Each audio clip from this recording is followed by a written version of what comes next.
Welcome, everybody, to my Conservatives Informing Conservatives News for You. We need to bring drug manufacturing back home, and we need to bring it back home quickly. Right now, 80 to 90% of all our drugs are manufactured in China or India, as well as a lot of medical devices. I do not hold these countries accountable. This was done by corporations and politicians. Corporations because they were trying to make more money, and politicians most likely because they were taking campaign contributions from these drug manufacturers in the United States. It's time to hold them accountable, and it's time to make sure that they make the changes necessary to bring this back home. So let's continue with news for you from Charlie. Okay, notice on this recent news that India has reportedly banned the exportation of a malaria drug, and we all know what it is, and it's used for treatment for the coronavirus. Now, this is absolutely critical to us. I don't blame India for what they're doing, because just like we are America first, they have the right to be India first. I blame, again, our politicians and corporations that work together to export all this capability so that we are now dependent during this crisis on foreign entities.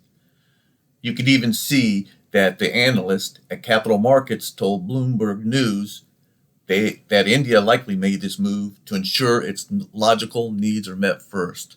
I do not blame them for this, not at all. Now, this slide here is one that I talked about before. China is the second largest exporter of drugs, and they're the largest for our medical devices. Now that's scary. 80% of the components for our drugs come from China and India. That's even more scary. We rely on these two countries for our supply of generic drugs, for 90% of the medicines that Americans take. If you're not scared yet, you need to be reading more. This is time to bring pharmaceutical manufacturing back home. This is the time now. And our politicians need to work to amend what they have done to us over the past couple of decades. And I still blame the presidents from previous administrations for allowing this to happen. The lawmakers are now kind of aware of what's going on because we're in this crisis.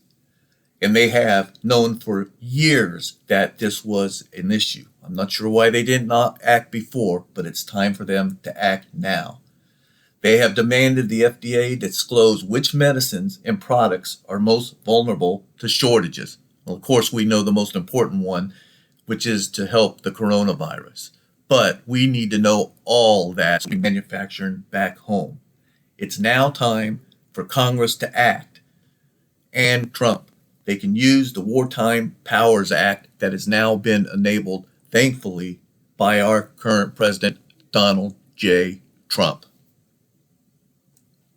Here's a little recap of what he enabled. The Defense Production Act from 1950, back during the war days, gives the president broad powers to require manufacturers to boost production of critical supplies and equipment. I cannot think of anything more critical than at this time, the pharmaceuticals that we need to help all the people with the coronavirus. We need to bring this now back to the United States. We need to act now.